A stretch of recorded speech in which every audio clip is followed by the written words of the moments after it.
Coconut chicken ബിരിയാണിയാണ്. ഒരു വളരെ സ്പെഷ്യലായ ബിരിയാണിയാണ്, നല്ല ടേസ്റ്റിയാണ്, വെറൈറ്റി ആയിട്ട് തന്നെയാണുള്ളത്. അപ്പോൾ നമുക്കിത് എങ്ങനെ ചെയ്യുന്നത് നോക്കാം. അപ്പോൾ ആദ്യം നമ്മളിത് പാൻ ചൂടായിട്ട് നെയ്യിലാണ് പൊരിച്ചെടുക്കുന്നത്.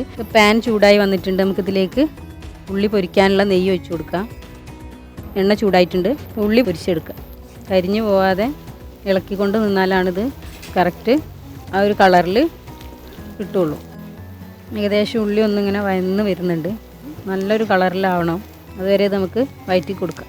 ഏകദേശം ഈ ഉള്ളി കളറൊക്കെ മാറി നല്ലൊരു ബ്രൗൺ കളറായി വന്നിട്ടുണ്ട്, ഒരു ഗോൾഡൻ ബ്രൗണ്. അപ്പോൾ നമുക്കിതിന് മാറ്റി കൊടുക്കാം. നമുക്ക് ഈ എണ്ണയിലേക്ക് തന്നെ കാഷ്യൂനട്ട് ഇട്ട് കൊടുക്കാം. കാഷ്യൂനട്ട് ഇപ്പം കളറ് മാറി വരുന്നുണ്ട്, കരിഞ്ഞു പോവാതെ നോക്കണം.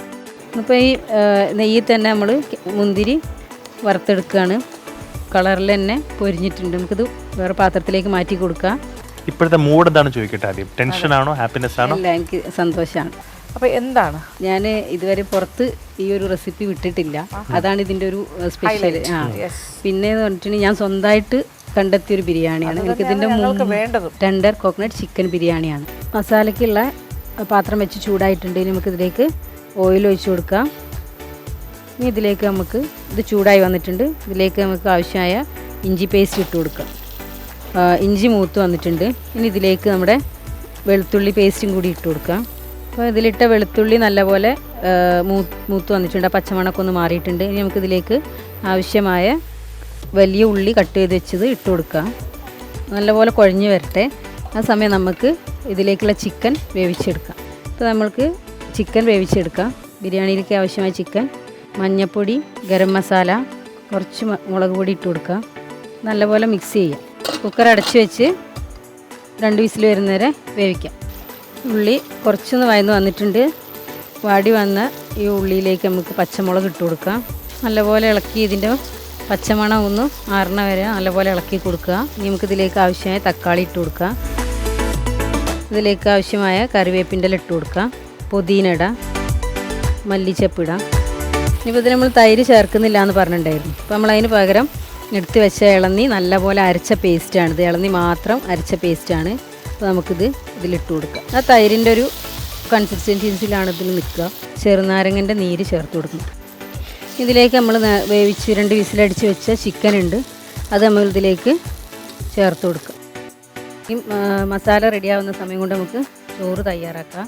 നെയ്യ് ചൂടായി വന്ന് ഇതിലേക്ക് നമുക്കൊരു കുറച്ച് ചെറിയ ജീരകം ഇട്ട് കൊടുക്കാം. ഇനി ഇതിലേക്ക് പട്ട, ഏലം, ബേ ലീവ്സ്, ഏലക്ക ഒക്കെ ഇട്ട് കൊടുക്കാം. എടുത്ത് വെച്ച വെള്ളം ഒഴിച്ച് കൊടുക്കുക. ഇത് ഫസ്റ്റ് നമ്മൾ ഒഴിക്കുന്നത് കരിക്ക് വെള്ളമാണ്. ഇനി നമ്മൾ വറുത്ത് വെച്ച കാഷ്യൂനട്ടും ഉള്ളിയൊക്കെ ഇട്ട് കൊടുക്കുക. ബിരിയാണി മസാല സ്പ്രെഡ് ചെയ്ത് കൊടുക്കുക. ബിരിയാണി മസാല അതിൻ്റെ നടുവിലായിട്ട് ഇട്ട് കൊടുക്കുക. ബാക്കിയുള്ള റൈസ് കൂടി അതിൻ്റെ മുകളിലായിട്ട് ഇട്ട് കൊടുക്കുക.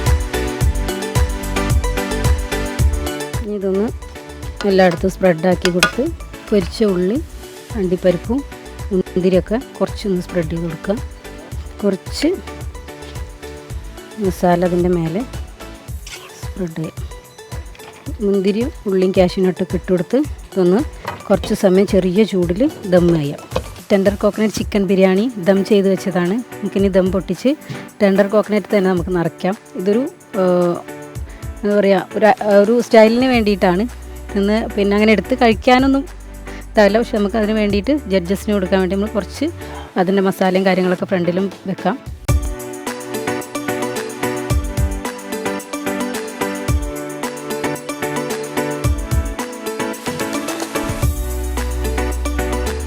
അപ്പം tender coconut chicken biryani ready ആയിട്ടുണ്ട്.